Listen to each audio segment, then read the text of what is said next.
디모데후서 3장입니다. 14절부터 17절까지 말씀 함께 합독하겠습니다. 14절의 말씀부터 합독하십니다. 그러나 너는 배우고 확실한 일에 거하라. 너는 내가 누구에게서 배운 것을 알며 또 어려서부터 성경을 알았나니 성경은 능히 너로 하여금 그리스도 예수 안에 있는 믿음으로 말미암아 구원에 이르는 지혜가 있게 하느니라.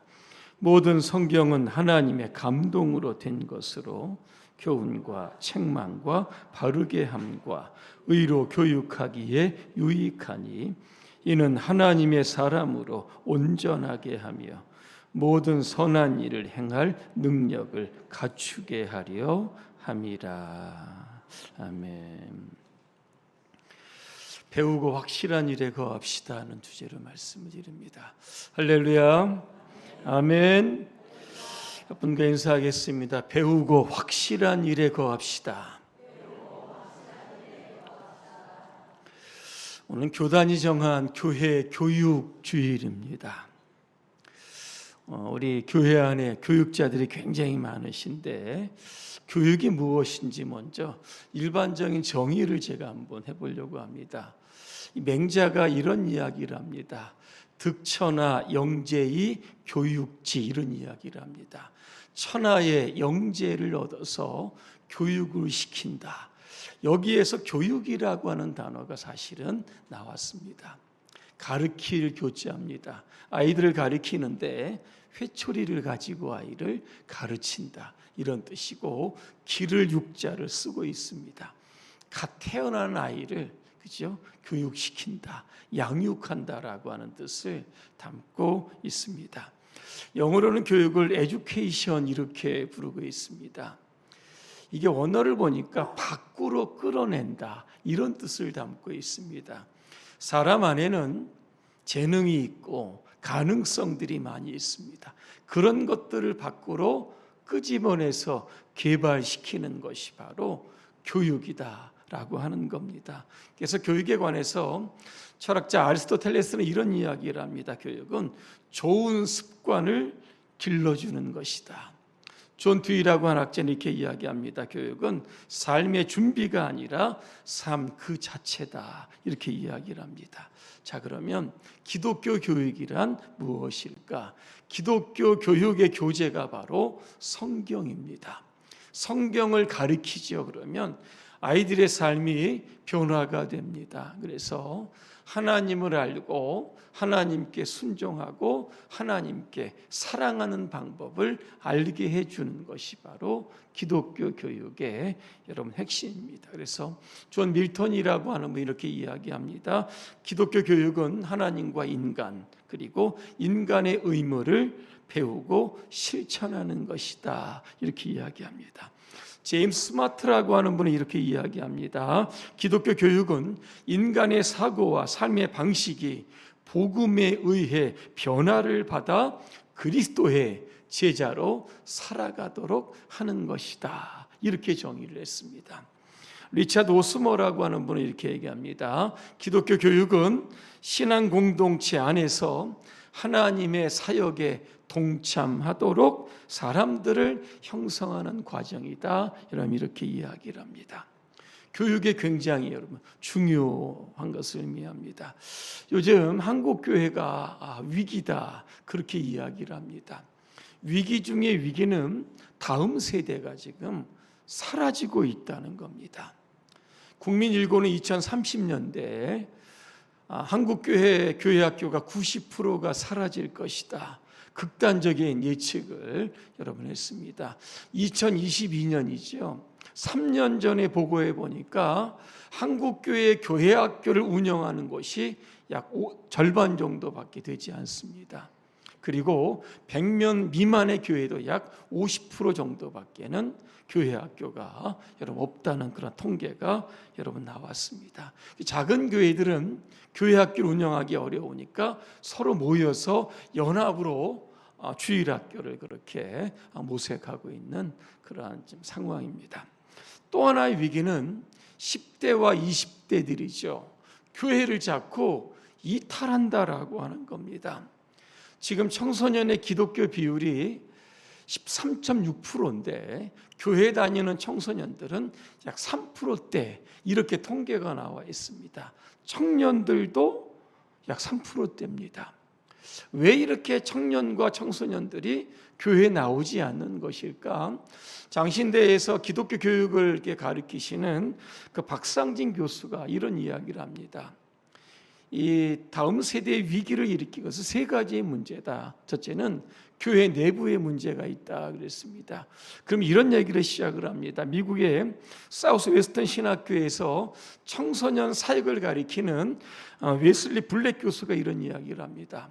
고등학교 졸업 후에 약 70%의 아이들이 교회를 떠난다는 겁니다. 왜 떠나느냐 조사를 해봤더니 아이들의 마음에 믿음이 없기 때문에 교회를 떠난다는 겁니다. 아이들이 어릴 때는 부모의 어떤 강제적으로 여러분 교회를 여러분 다닙니다. 하지만 믿음이 없죠. 시험 기간에는 거의 교회 학교의 절반 이상이 교회를 다니지 않습니다. 더 충격적인 것은 중직자의 약 55%의 자녀들이 결국 교회에 그 기간에는 다니지 않는다라고 하는 겁니다. 한마디로 여러 가지 요인들이 있겠지만 가장 중요한 것은 바로 학생들 안에 이 믿음이 없기 때문에 교회를 떠난다라고 하는 겁니다. 지금까지 교회 교육에 여러분 초점이 어디 있습니까? 아이들만 모아놓으면 되는 겁니다. 어떻게 아이를 모아놓을 수 있을까? 재미있는 놀이를 준비하죠. 고가의 선물을 준비하고 맛있는 간식을 준비합니다. 이것들로 아이들을 모으는 데만 주력을 했지 정말 믿음을 통해서 예수 그리스도가 나의 구세주라고 하는 구원의 확신을 자녀들에게 아이들에게 심어주지 못했던 겁니다. 그러니까 시간이 지나면서 결국 자녀들이 교회를 떠나게 되었다는 겁니다. 두 번째는 교회 외부의 문제죠. 요즘 저출산입니다. 작년에 보니까 0.72%죠. 0.7에서 조금 아마 늘어났습니다.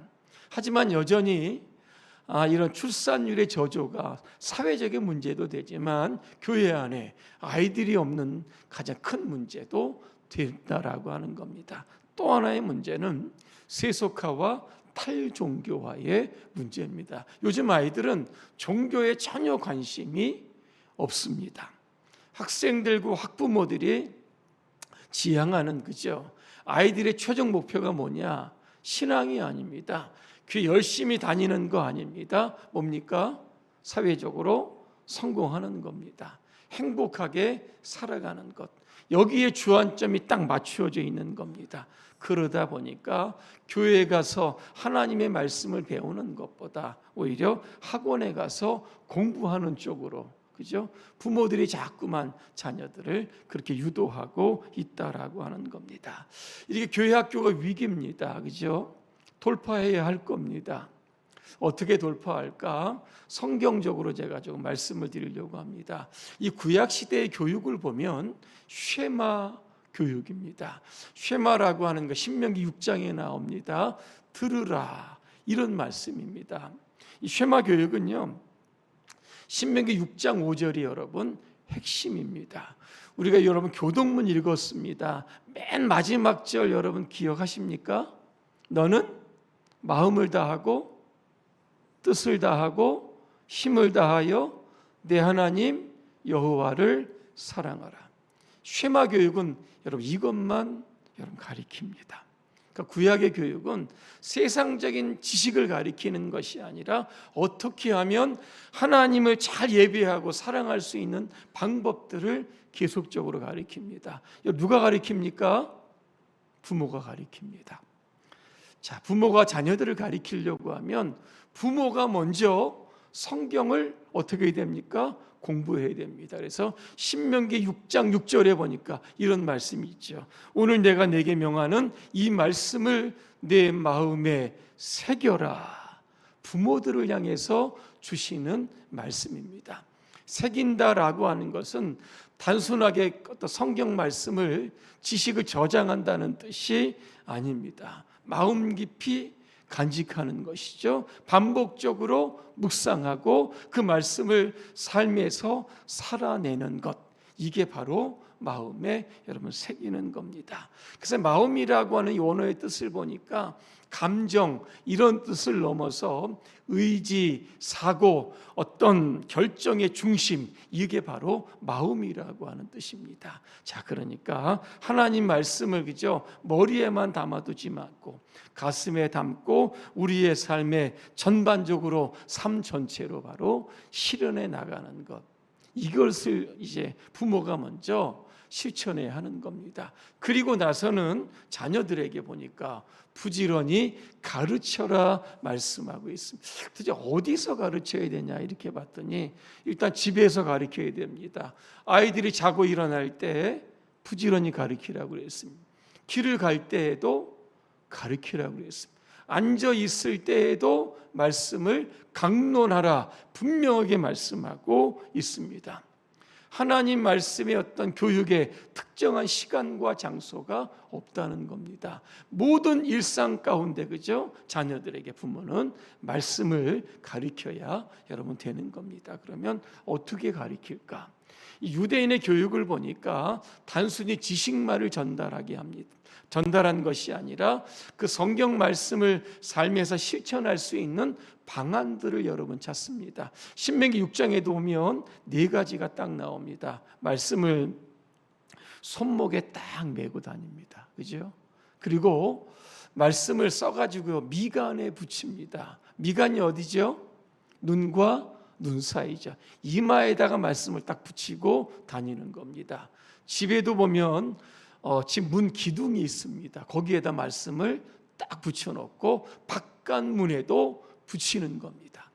집을 들어가든지 나오든지 그죠? 뭐든지 그의 자녀들의 눈 가운데 그죠? 말씀이 보이도록 해야 여러분 한다는 겁니다. 지금도 유대인들은 테필린이라고 하는 작은 상자를 가지고 다니죠. 기도할 때 가면 그 상자 안에 말씀이 여러분 들었습니다. 손 왼손에 딱 메고요, 그 이마에 딱 붙이고 여러분 기도한다라고 하는 겁니다. 이마가 뭘까요? 그죠? 우리 여러분 생각 아니겠습니까? 손이 뭘까요? 행동 아니겠습니까? 뭐죠? 하나님 말씀이 우리의 생각에 영향을 주어서 결국에는 손으로 발로 삶으로 하나님의 말씀을 살아가도록 구체적인 지침을 주고 있다라고 하는 거죠. 어떻게 하면 구약의 쉐마 교육을 우리가 조금 도입해서 사용할 수 있을까? 학자들은 이렇게 이야기합니다. 가정에서 가정 예배를 드려라, 그렇게 이야기합니다. 말씀을 듣고 읽고 기도를 통해서 그죠? 하나님 말씀을죠 충분히 공부하라는 겁니다. 또 하나는 신앙적인 대화를 조금 많이 하라고 그렇게 권면합니다. 자녀들이 물어보면 그죠? 그거 몰라도 돼 이렇게 이야기하지 말고 자세하게 자녀들에게 설명해 주라는 겁니다. 그리고 성경 암송이죠. 나이 들어 여러분 성경 암송이 잘 됩니까? 그죠? 외워도 잊어버리고 다음 날 되면 다 잊어버리고 그죠? 어렸을 때부터 자녀들에게 이 말씀을 암송, 성경 앱도 이런 많이 있고요. 성경 암송 59절도 서점에 많이 있습니다. 아이들 들고 다닐 수 있도록 그죠? 서로 확인하면서 말씀을 암송하는 것이 여러분 중요하다는 겁니다. 그래서 구약에서는 자녀들의 신앙 교육을 누가 했는가? 바로 부모들이 했다는 겁니다. 그래서 부모들이 말씀을 따라 생활하는 거 보면 자녀들이 여러분 그대로 따라가는 거 그죠? 굉장히 중요하다는 겁니다. 신약 시대는 어떻게 했을까? 남유다가 여러분 바벨론 포로 70년 생활하고 돌아옵니다. 성전이 파괴가 되죠. 그러다 보니까 어디서 교육을 할까? 이때부터 회당이라고 하는 제도가 여러분 생기게 됩니다. 회당에서 학교 교육을 하고 신앙 교육을 병행을 하기를 시작을 했다는 겁니다. 주로 뭘 공부했느냐 이렇게 들여봤더니 여러분 유대인들은 토라입니다. 창세기, 출애굽기, 레위기, 민수기, 신명기죠. 모세 오경을요 이 회당에서 여러분 가르치는 겁니다. 그리고 자녀들과 부모들이 회당에 모여서요 회당의 랍비들이요 성경을 계속해서 읽게 합니다. 부모와 자녀들이 성경을 계속해서 배우게 하는 것이죠. 다른 성경, 다른 말씀을 배우는 게 아니라 동일한 말씀을 배워가지고 끊임없이 그 말씀을 후대에 계승하는 이런 패턴으로 회당의 교육이 여러분 시작이 됐다라고 하는 겁니다. 우리 한국에서도 여러분 조기교육 관련해서 많은 분들이 그죠 조기교육을 많이 애쓰고 있는데 유대인들의 여러분 조기교육도 합니다. 특징이 뭘까 제가 한번 연구를 좀 해보니까요. 유대인들은 어릴 때 그죠 남자아이들 태어난 지 8일이 되면 여러분 할례를 하게 됩니다. 그리고 3살 때부터 뭘 가르치는지 아십니까? 토라, 제가 말씀드렸던 토라를 가르치고 오늘 신명기 6장에 있던 그 쉐마의 말씀들을 여러분 끊임없이 가르칩니다. 그러니까는 유대인의 어린 아이들은 어릴 때부터 하나님 말씀을 접하는 겁니다. 다른 거 하지 않습니다. 두 번째는 가정에서요 독서 교육을 합니다. 부모님들이요 아이가 한두 살이 되면 한 20분 정도요 성경을 읽어줍니다. 그리고 성경이 나왔던 위대한 인물들이 있잖아요. 뭐 모세라든가 다윗이라든가 역사적인 이야기를 쭉 이야기를 합니다. 그럼 아이들이 어릴 때부터 책과 친밀해질 수 있도록 그렇게 합니다. 책과 친밀해지면 아이들의 상상력이 굉장히 풍부해지고요. 이 언어 능력이 굉장히 발달하게 됩니다. 그리고 어릴 때부터 경제나 생활 교육을 시킨다고 제가 깜짝 놀랐는데 생후 8개월부터요 아이들이요 동전을 저금통에 넣도록 부모가 여러분 시킨다고 합니다. 그리고 3살이 되면 경제 교육을 시킨다고 합니다. 유대인들이 똑똑하고 그죠? 경제관념이 특별했던 이유가 바로 여러분 여기에 있는 겁니다. 자, 우리나라는 어떤가 제가 한번 조사를 한번 해봤습니다. 작년 기준이죠. 초중고등학교 사교육비 역대 최고치를 갱신했다 그랬습니다. 여러분 작년에 초중고 사교육비 어느 정도 될 것 같습니까? 제가 커피 한 잔 사겠습니다. 맞추시면 29조 2천억 원입니다. 잘 이해 안 되시죠? 전년 대비 1,000억 원이 증가했다고 합니다. 학생들은 8만 명이 줄었는데 사교육비는 더 늘었다라고 하는 것이죠. 이렇게 영유아 사교육하면 효과가 있을까, 그죠? 김은영이라고 하는 유아정책연구소의 선임연구원 이렇게 이야기합니다. 한마디로 이야기하면 단기적으로 장기적으로 효과 없다 그랬습니다. 오히려 놀이와 아이들의 휴식 시간을 감소시켜서 아이들이 어떤 전인적인 성장에 부정적인 영향을 준다, 그죠? 여러분 이런 이야기를 합니다. 사교육 시키느라고 부모님들 등골 여러분 다 빠집니다. 이제 여러분 안 하셔도 됩니다, 그죠? 뭐를 하셔야 되냐면요, 하나님의 말씀으로 여러분 조기 교육하시면 여러분 되는 겁니다. 아이들 똑똑하게 키우기를 원하실 겁니다. 지혜를 누가 주시죠? 잠언 2장 6절입니다. 여호와는 지혜를 주시며 그 입에서 지식과 명철을 내신다. 분명히 말씀하고 여러분 있습니다. 그래서 공부 그만 시키시고 그죠? 어린일 때는요. 먼저 성경 여러분 자녀들에게 여러분 가르치시길 바랍니다. 자, 근래에 와서 교회 교육은 누가 시켰을까? 교회에서 이 일을 담당하게 되었던 겁니다. 원래 영국에서 주일학교가 처음 시작했다고 합니다. 18세기에 산업화가 일어납니다. 부모들이 다 일터에 나가죠. 자녀들만 남는 겁니다. 탈선한 아이들이 생겨서 이 아이들을 교회로 이제 모아서 교육을 시켰던 것이 바로 주일학교 시작입니다. 우리나라는 언제 시작됐냐 이렇게 봤더니요, 1888년입니다. 2호 학당에서 그죠? 선교사들에 의해서 주일학교가 처음으로 시작이 되었고 나중에는 이제 교회 학교라고 하는 명칭으로 바꾸어져 있습니다. 우리 교단에서 BCM이라고 하는 교육 프로그램을 개발을 했고 지금 모든 교회들이 이 교재를 사용하고 있습니다. 아이들 단순히 어떤 지식 교육이 아니라 삶 속에서 그 말씀을 살아낼 수 있는 그런 전인적인 교육을 시키고 있다는 겁니다. 자, 오늘 본문에 보니까 바울은 디모데에게 배우고 확실한 일에 거하라 그랬습니다. 왜 이 말씀을 했을까? 이유가 여러분이 있습니다. 그 당시 디모데가 살았던 시대적 배경을 보니까 말세를 사는 것과 같았다 그랬습니다. 여러분, 말세에는 도대체 어떤 일이 일어날까? 성경에 나와 있습니다. 말세가 되면요, 사람들은요 자기를 사랑한다고 합니다. 그죠? 이기주의가 팽배합니다. 말세가 되면 사람들이요 돈을 사랑한다고 합니다. 여러분, 돈 사랑하십니까? 너무 사랑하지 마시기 바랍니다. 돈을 사랑하게 되면 결국 돈을 숭배하게 되고 돈을 하나님처럼 여기는 그런 시대가 됩니다. 자기 자랑과 교만에 빠진다 그랬습니다. 그리고 부모를 공경하지 않는다 그랬습니다. 경건의 모양은 있지만 경건의 능력은 부인한다 그랬습니다. 신앙은 있는데요, 이게 죽은 신앙이 된다는 겁니다. 그리고 말세가 되면 이단들이 득세한다는 겁니다. 거짓 진리를 가지고 교회 안에 들어와서 교회와 성도들을 혼란시킨다는 겁니다.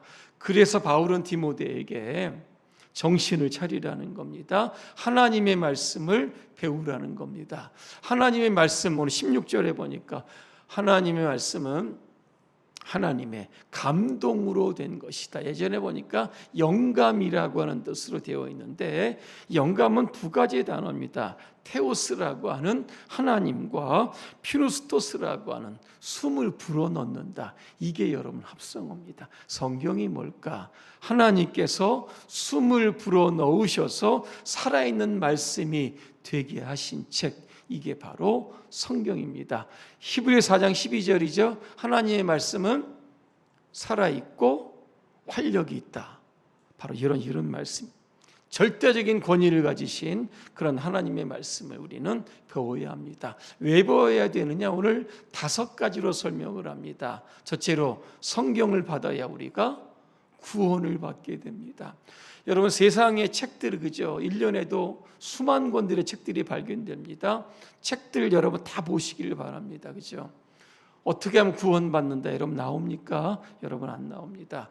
유일하게 성경만이 구원에 이르는 지혜를 우리에게 알려주십니다.